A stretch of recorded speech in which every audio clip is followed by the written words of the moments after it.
Thank you very much for having me. It's a real honor for me. I love Pastors Bill and Sandy. They're my heroes, amazing people. And Guts, the Guts family is my family. So, and I love to talk about leadership. So it's a great combination for me. And I won't bore anybody with some funny Bill stories, but I have many. So you could find me later, get my Instagram, DM me, and I'll just share with you some great stories of my of some of my times with Pastor Bill. Amazing, what an incredible leader he is. And I we started our church. I'll just give you a little bit about me, just so before I jump into some leadership thoughts. And my goal would be to just teach for a little bit and then have some Q&A time, because I think they said that was a part of the process. So my wife and I were missionaries for 3 years in Nairobi, Kenya. From there, we felt a call to come back to the U.S. to plant a church. We felt specifically that if we would come back home, we loved missions and we loved Africa, and we were having a blast, honestly. But we felt like the Lord said if we'd come back home, we would build a church that could impact the world in a greater way than if we stayed overseas. So we did that, and we started a church. We just celebrated 27 years, and we have just seen God do some amazing things. We started in Memphis. Now we have 10 locations in 6 different geographical regions. One of the things that's happened for us over the last few years is just an expansion outside of Memphis, and particularly international, in the U.S. and international as well. But we're having a great time. I feel like we've learned quite a bit, and are learning what it means to be a leader, and how to grow your capacity, how to say yes to the opportunities that God brings your way, and grow into those opportunities. You know, I feel like one quick thought before I get into the lesson is sometimes we're overwhelmed by things in our life, or opportunities that are coming our way. And when you study Scripture, God never gives us opportunities that are, that are equal. There's no such thing as a task equal to us. God always calls us to something bigger, so that we have to exercise faith, and so that we end up we grow into those seasons. And so it's a little bit like if you have kids, it's a little bit like your kids. My kids they'd get chubby, and then they'd have a growth spurt, and they'd grow tall, and then they'd get chubby again, then they have a growth spurt and grow tall. It's a little bit like that in our life. That the Lord brings us into environments that stretch us, and we grow into those, then we come in and get stretched again. So if you feel like you're in a stretching season, congratulations. That means you are saying yes to the Lord, and you're committed to your own growth. The title of my simple little lesson here is the leadership life. The leadership life, and I'll give you a little backstory. When we got to our 25th anniversary as a church, it's obviously pretty reflective, and I'm not really a sentimental person, but was getting a little sentimental about 25 years, and had some time. Leslie and I, my wife and I, had some time just to sit and think about what kind of decisions did we make, what kind of commitments did we make to get us to the place where we were. Not that we had arrived, but that we had seen a measure of success, and our family is strong and spiritual, and church is thriving.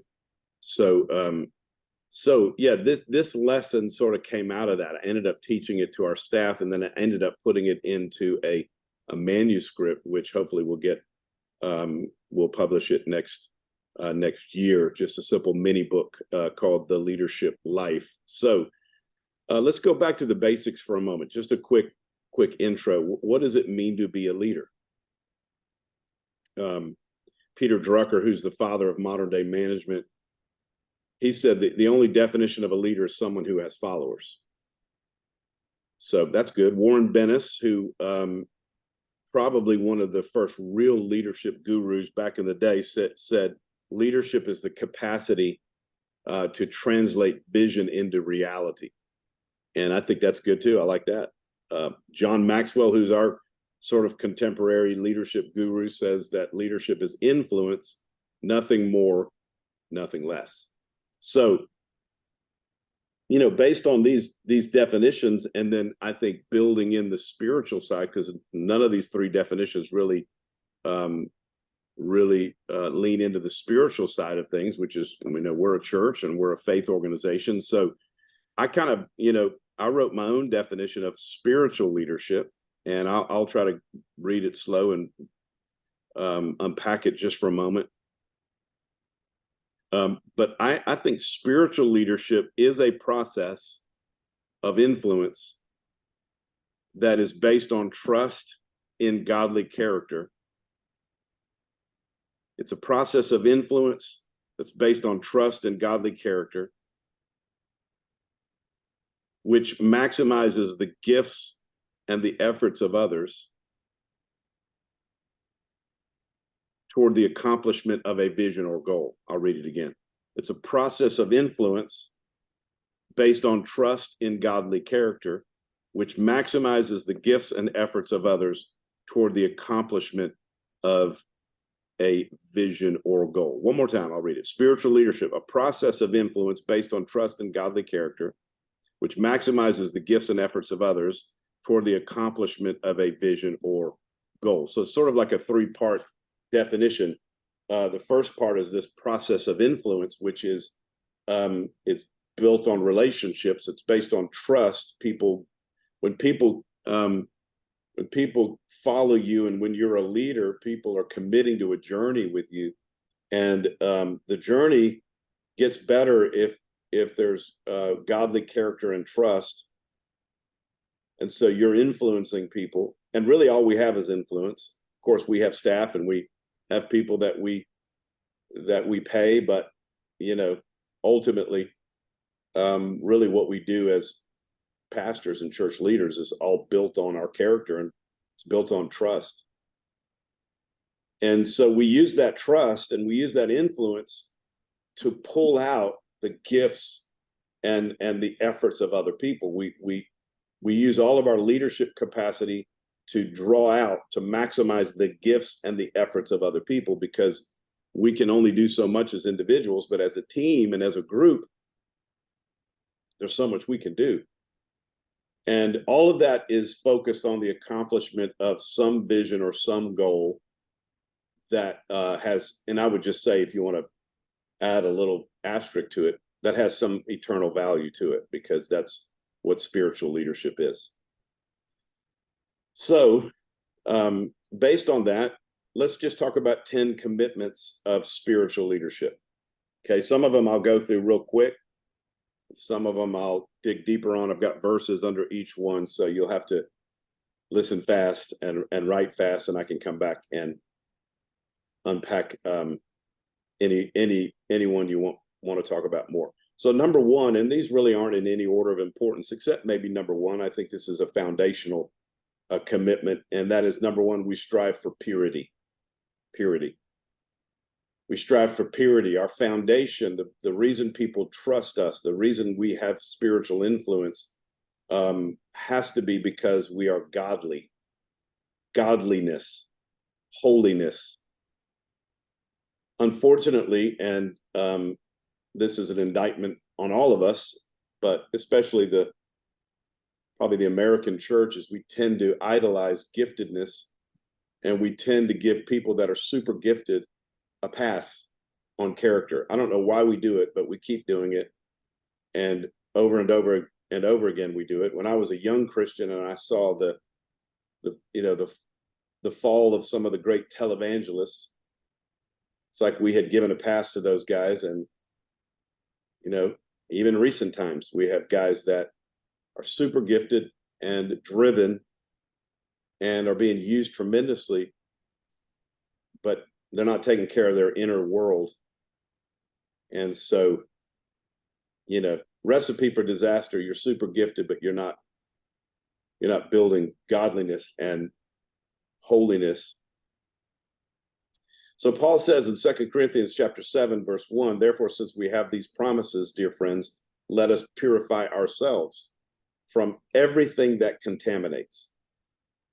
So it's my job to purify myself. It's my job to watch over my own soul. 2 Timothy chapter 2, the Apostle Paul again talks about in a wealthy home, there are utensils made of gold and silver, and some are made of wood and clay. Again, this is 2 Timothy chapter 2, verse 20 and 21. The expensive utensils are used for special occasions, and the cheap ones are for everyday use. Then he says this, if you keep yourself pure. So this is your responsibility. My responsibility is purity, holiness, godliness.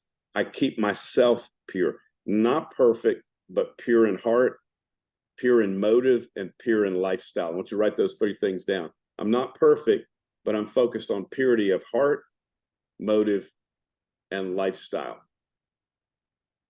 So, because, you know, and we all know this, even good things that can be allowed to run free and unchecked in our life can become a problem. Paul talks about it. He talks about using our freedom as a license to sin. So I think you got to guard against greed, which is a desire for more possessions and more money. I think you have to guard against lust. And then any excess in your life. So, number one, we are committed. We strive for purity. Number two, we're committed to building something. And I wrote in my notes, we're committed to building something great, something strong, and something influential. We're committed to building something great, strong, and influential. Because I believe that leaders are builders. And leaders are maximizing the gifts and the efforts of others to accomplish something. They're building something. Leaders build people. Leaders build teams. Leaders build ministries. And, you know, again, I'm quoting Paul a lot because Paul was striving for purity and was a builder. In 1 Corinthians chapter 3, verse 10, he says, by the grace God has given me, I laid a foundation as a wise builder. As a wise builder. And someone else is now building on it. But each one should build with care. So we're builders. And so ask yourself, what have I built? What am I building? When you listen to someone, a lot of us are listening to podcasts and listening to other people, speakers and preachers, and make sure you ask yourself, what have they built? And what are they building? And then what are you, where have you put your hands, and what are you building? So we build every day, we build in every season. I think a big vision requires a big work ethic. So this is, waking up early and staying up late and working hard. Feels like that's a little bit of a problem right now. I think people have this aversion to work. And, human nature always looks for the easy way out. But sometimes you just got to climb up the mountain in order to get to the top. And so, yeah, building is important. Can talk more about that one, but I'll move on to the next one. Number 3, we value humility. We value humility. So we strive for purity. We're committed to building something strong, great, influential. And then we value humility. Because James 4 verse 6 says, God opposes the proud, but shows favor to the humble. We want the favor of God on our lives, on our ministries, on our preaching, on our leadership. Then if we want the favor of God, then our life is going to be marked by humility, by taking the low road, not being all about yourself.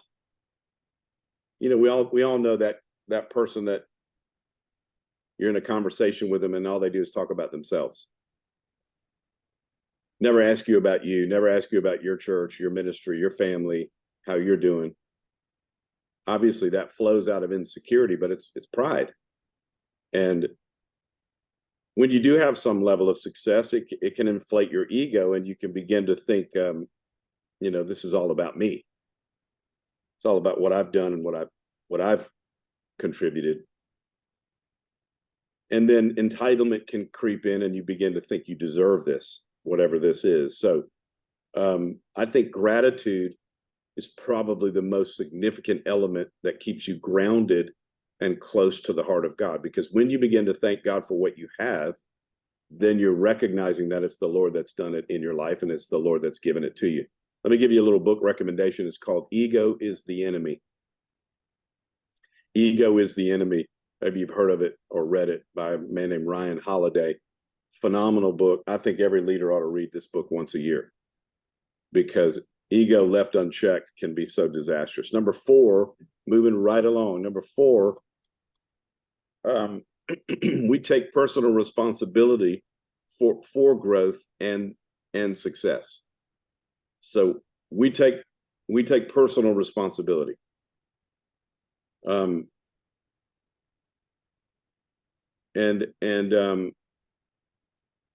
think this is so important. If you don't like where you are, look in the mirror. If you don't like what you're experiencing, take a look at yourself. Before you look outward and want to blame other things. Jim Collins wrote that great book called Good to Great. And one of the elements of great companies, one of the elements of companies that went from good to great is they had the ability to confront the brutal facts, but not lose hope. So you take inventory of what's going on, and you realize, man, I'm not winning in this area, and let me take responsibility for it. And I think this kind of commitment keeps us from what I call the blame game. You've heard of it. We're blaming. And I've watched pastors and leaders over the years. They blame their budget, they blame their overseers, their boss, their pastor, their board, their city, instead of just taking responsibility and saying we're not winning here. How can we win? And to take responsibility, take inventory, and gives us the opportunity to climb. Here's number 5. You ready? Number 5 is we always look forward in vision.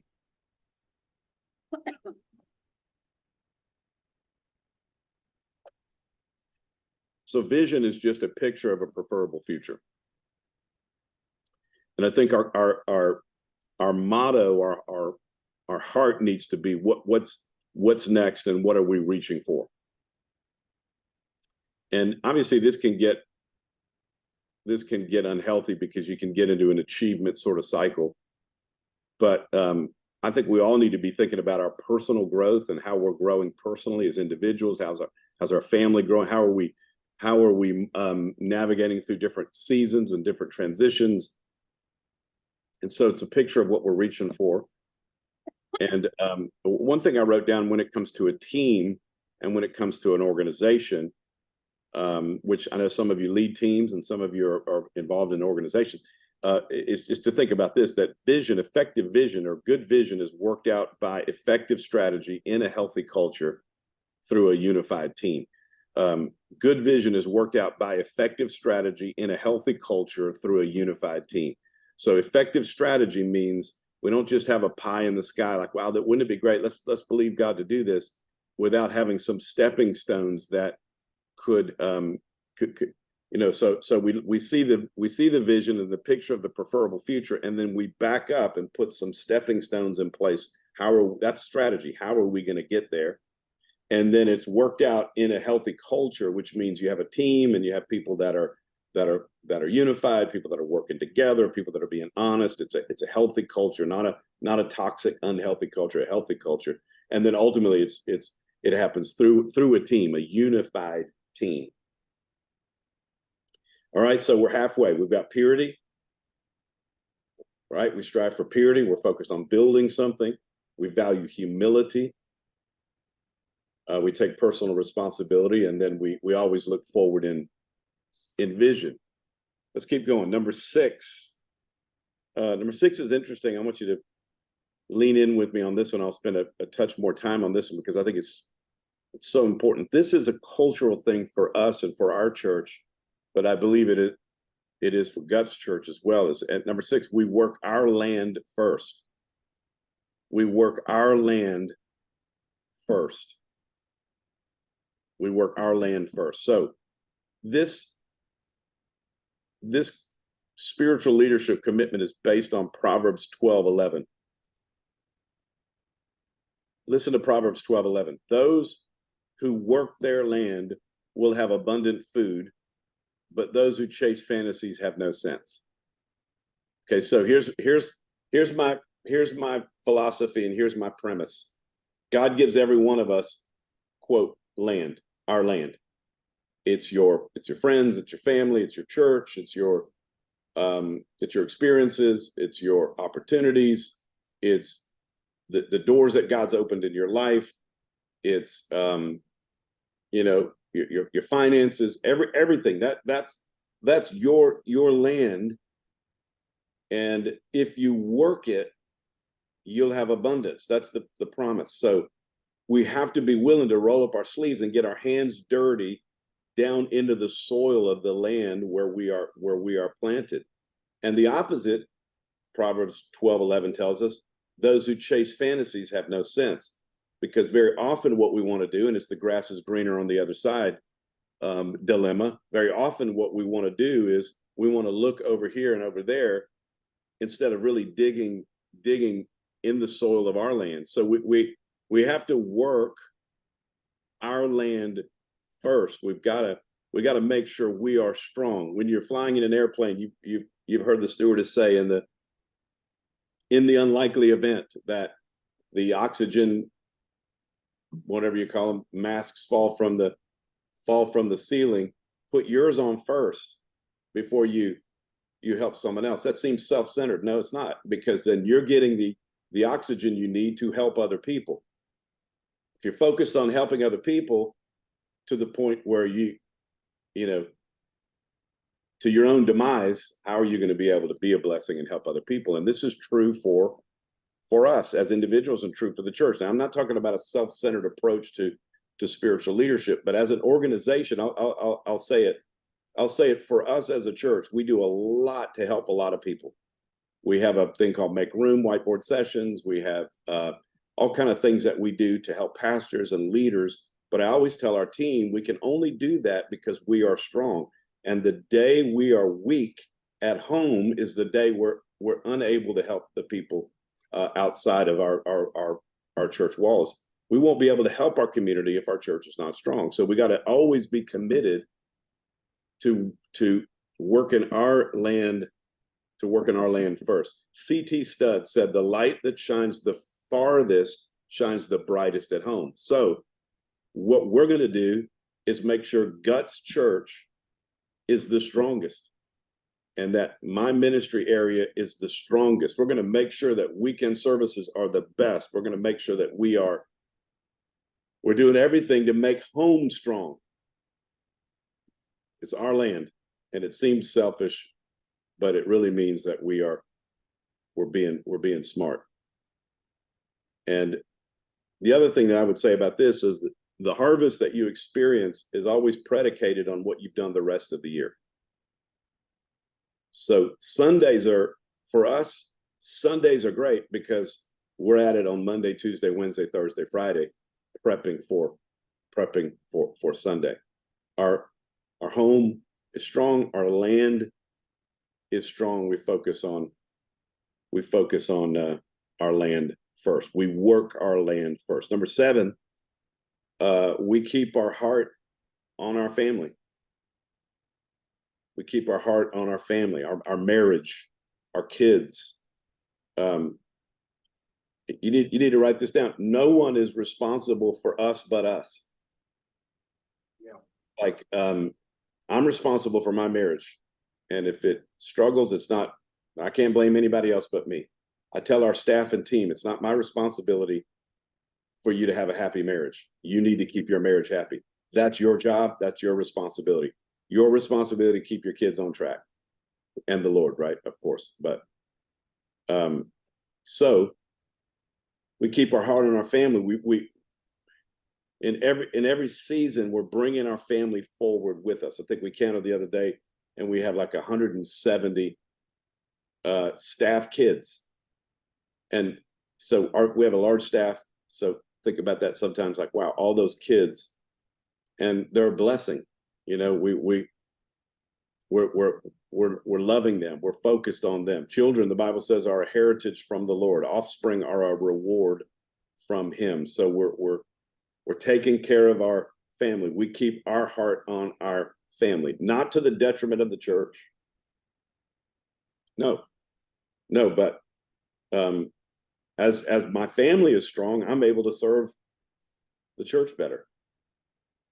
I think about Leslie and I. You know, our kids are older, and we're in a new season where our family is concerned, but I'm still very involved with my kids and helping them sort through decisions and situations. And and those of you that have children, all of your children will be different. They'll all have different needs.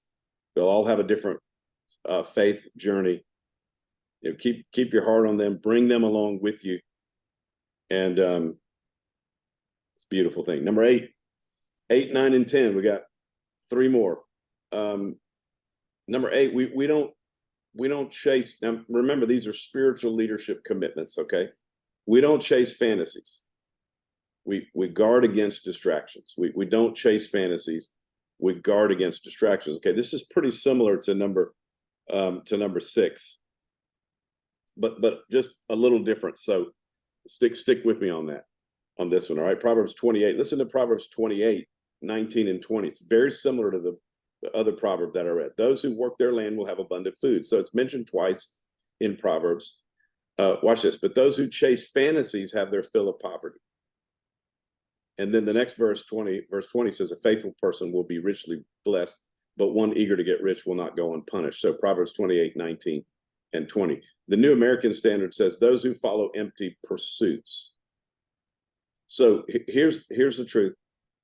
We are often tempted to avoid the hard and the ordinary things in leadership.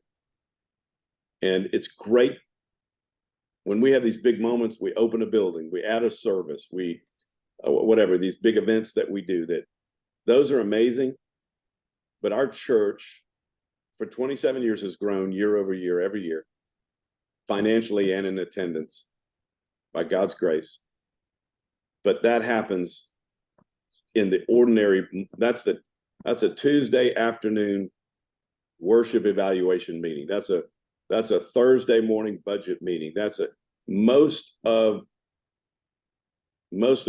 great churches' growth happen in the mundane, ordinary, day to day. And so being somehow committed to the normal and the ordinary, and to be just as excited about coming in on a Monday and sitting down to evaluate the weekend service or whatever it is. So most of work in our land is it's hard, it's ordinary, and so let me just throw out a couple of things, and anybody can correct anything that I'm saying if it doesn't fit within your culture. But I just think, you know, if you're called, be careful that you don't let outside business opportunities distract you from your calling. There's always going to be opportunities. There's always going to be things that come up. Just be careful. And even ministry opportunities and invitations can be a distraction. So to stay focused on your vision, your land, stay focused on Guts Church, stay focused on the opportunity that is right there in front of you. Don't worry.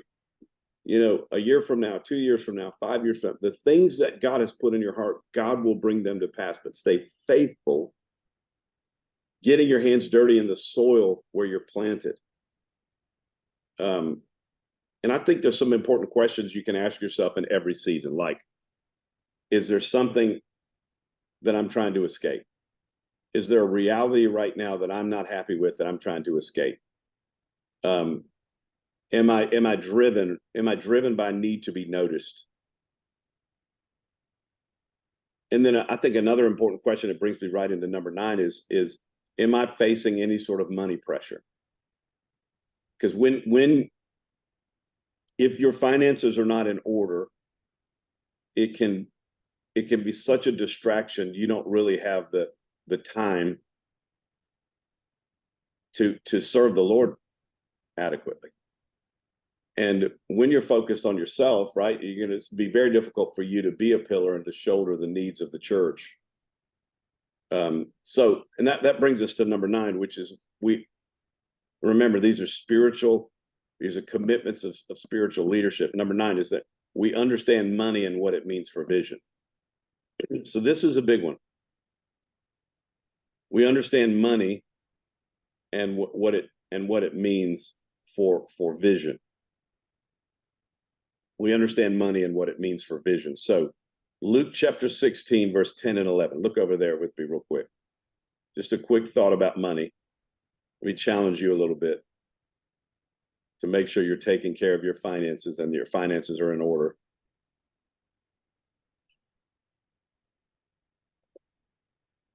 Luke 16, 10 and 11. If you are faithful in little things, you will be faithful in large ones.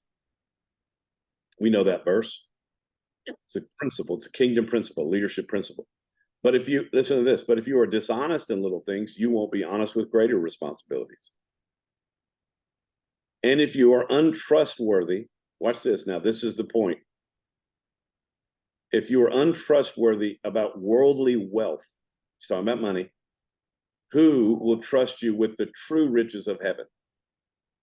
So watch this. Jesus makes a parallel between money and spiritual responsibility. And Jesus basically says right here, if you can't handle finances, if you're sloppy with your money, and if you're not handling your financial world well, things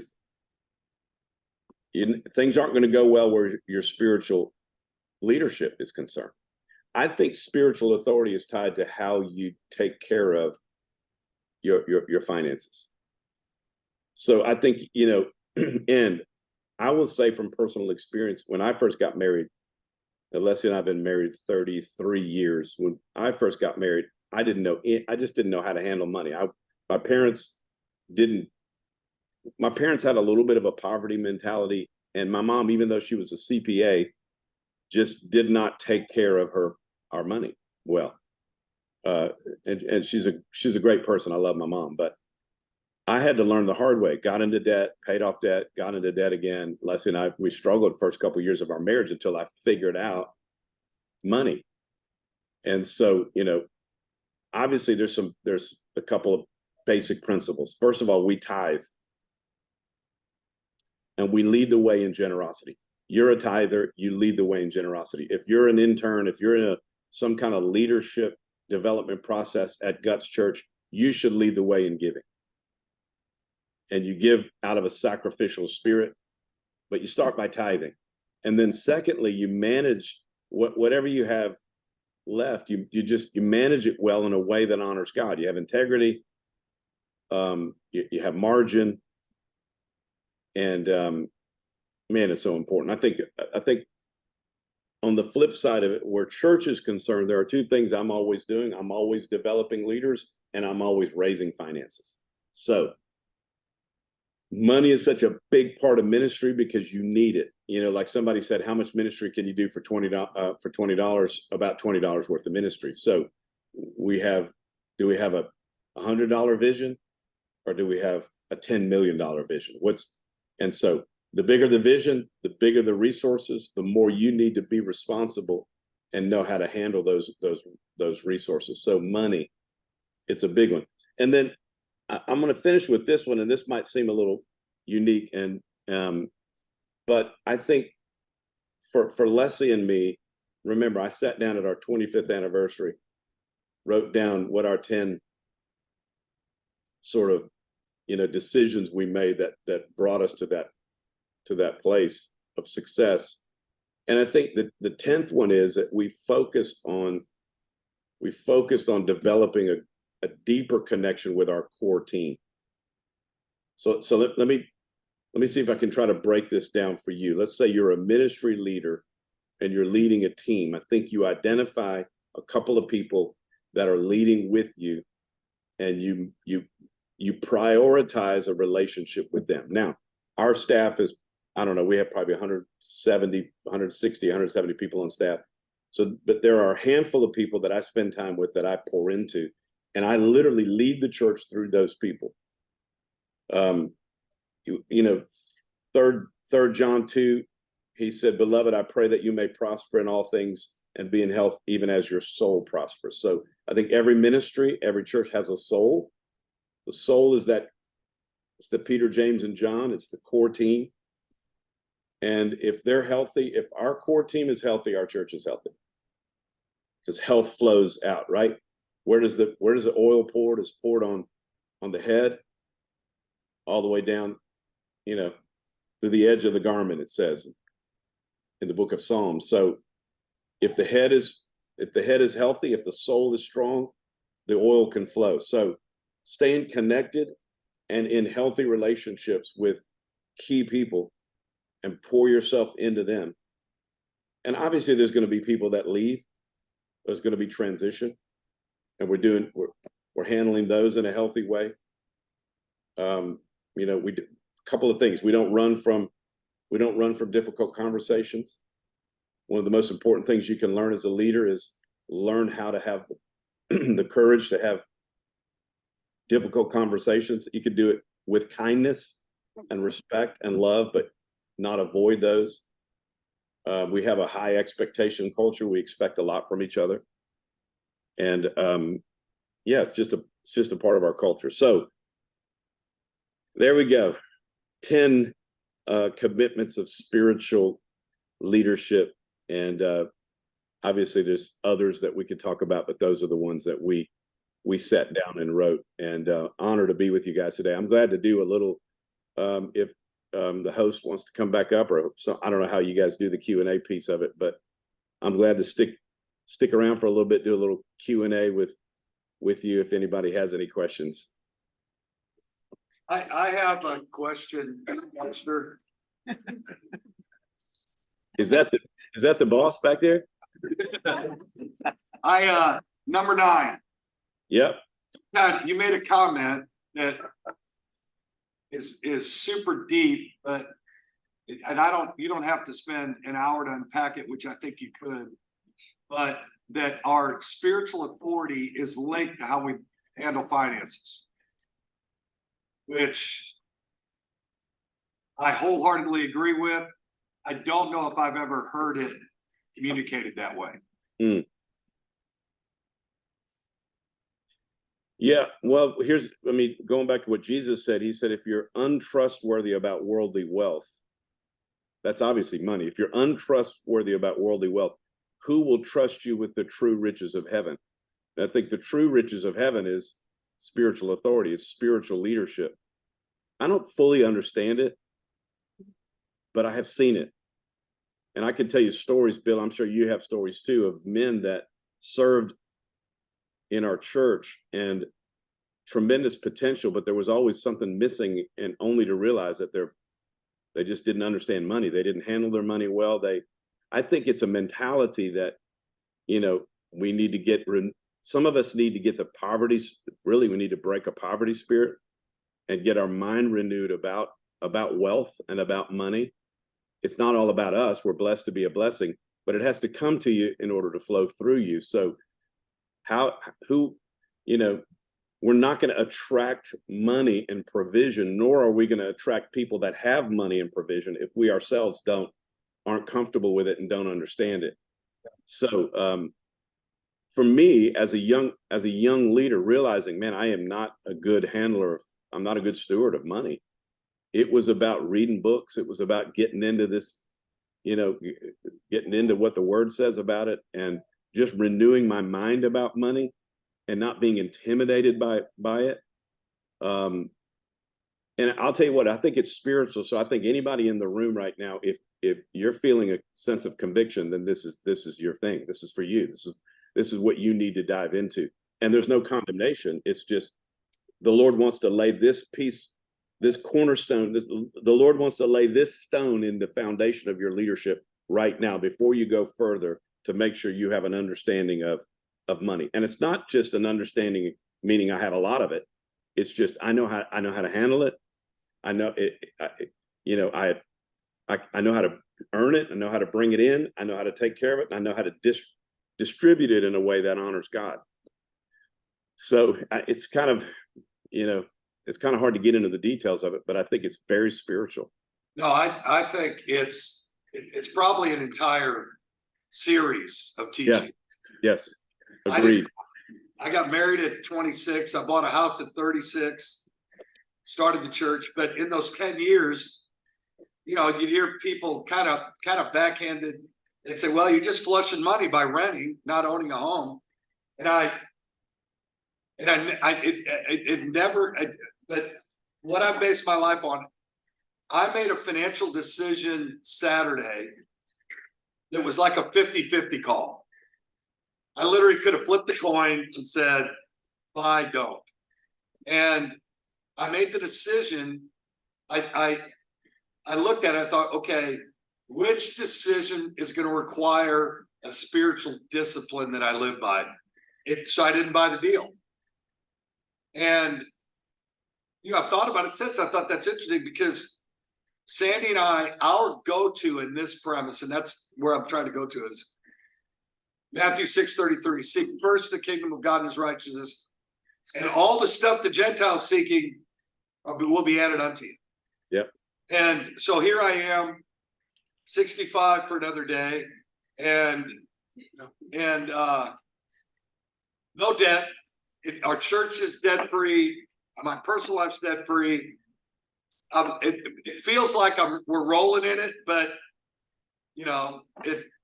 it's our reality. But the point is you and I came into ministry when the prosperity gospel had a black eye. Yeah. And maybe rightfully so. Okay. Right. I mean, I coached football for Tilton for 3 years, so I saw it firsthand. Okay. Yeah. What the critics talked about. Yeah. He's the most generous man I've ever met, I think. So it's hard for me to, for the hair on the back of my neck to stand up when people embrace it. But the point is that it's a very small step, not even a stride, to go from prosperity to poverty. Yep. And it might be one or the other, Pastor. I mean, and I'm staying clear of poverty. So generosity and giving and the tithe is the key to everything. Yep. It's that linchpin of it keeps everything together. It's been 100%. 50 times in my Christian walk in 45 years. I've reached a point where it's like, whoa, wait a minute. God, I want to remind you I tithe. Yeah. And then you quote the blessings of it. But I let me just tell you, and I want to tell everybody in here, this right here is the example. The last hour you've heard, it was like the Mount Rushmore of 2023, 24 ministry has come to life and started talking to you. Mm. And that's who this man is. He's on the Mount Rushmore. So thank you. I appreciate you, Bill. I think the money piece, like what you were talking about with Tilton and those other guys, is it's a part of the equation. They for them it may have been the whole equation, but if we can keep it a part of the equation, it's interrelated to other things like godly character and other things, So all of these principles that I've talked about they're all interrelated and interconnected, meaning you can't embrace one and violate another one and still expect to be blessed. So it's a multifaceted. It's why leadership is complex. It's why it's hard. So anyway, thank you for your kind words. I sat with him at lunch one day and he looked at me and he said coach, but he said, because I coach football for him, but he said, what people don't understand is $500 million has come in from the mail in $1,000 vows. Wow. I don't think anybody expected $500 million in 8 years. Unbelievable. In 1986. Right. That's crazy. You know, I mean, it was unheard of. And so I appreciate the connection you made with the authority we walk in spiritually. A man doesn't take care of his own house. He can't take care of the house of God. Right. Absolutely. So that's the point. I want to get back to the way you put that. You need to write a book.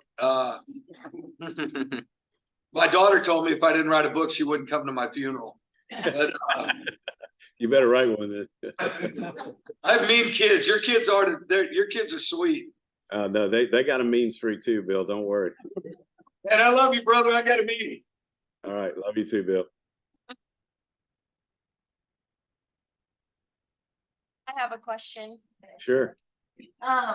When you're building up leaders in your church, they have to have all these principles starting out, or do you mold that into them as they're growing as a leader? That's a great question. No, of course not. They don't have to have all of them. I think these are a good template maybe to build leaders. So I can maybe watch disciple and groom the leaders that I'm, and so maybe I can challenge them on, purity or being focused on building, or their humility, or do they have a vision, or, if there's somebody close to me that I'm developing as a leader and they're always blaming everything, that's a great opportunity for me to say, hey, that's not going to work. You'll never grow as a leader. So you take personal responsibility. So I think they're great. It's a template. They're great discipleship tools. Because look, I mean, there's elements here that I'm challenged with all the time. So I think none of us have arrived. So short answer is, no, we don't need to have them all going and working in our life, but they can be benchmarks. They can be tools that we use to develop the people in our life, in our world.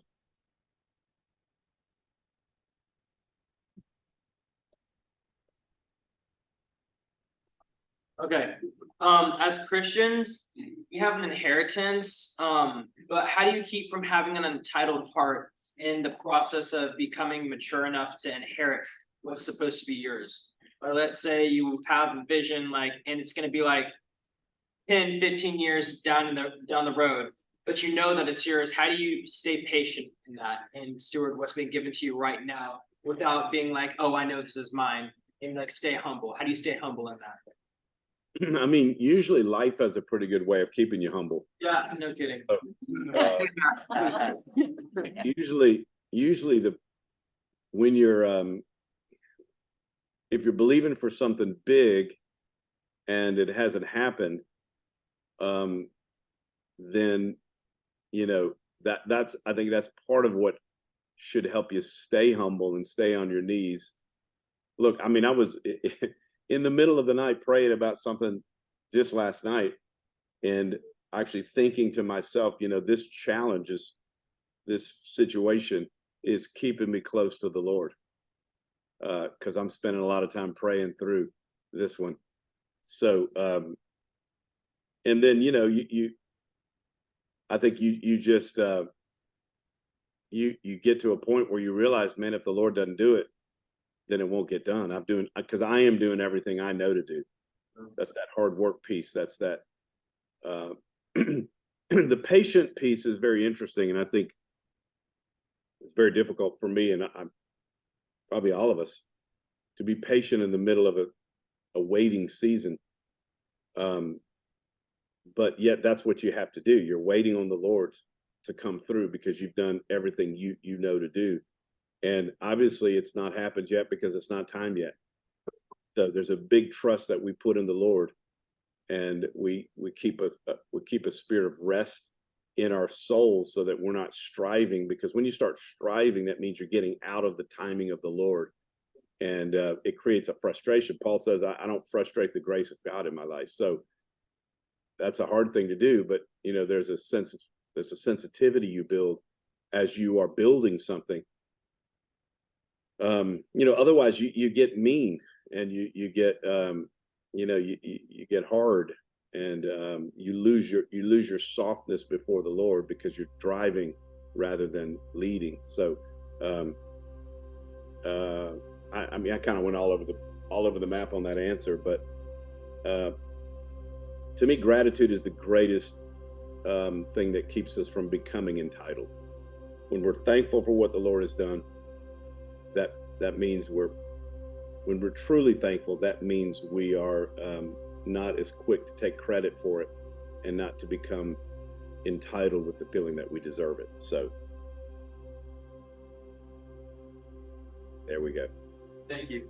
Well, Pastor Seibling, we are so excited. Thank you so much for spending your time with us this morning. That was amazing. My name is Bethany. I don't know if you can see me from here. I am the coordinator here at the school ministry. I did not plan on staying, and I heard about 5 words in, and I never left. And I just sat there and listened to everything. So thank you so much for spending your time with us this morning. We appreciate it. Thank you for having me. It was my honor.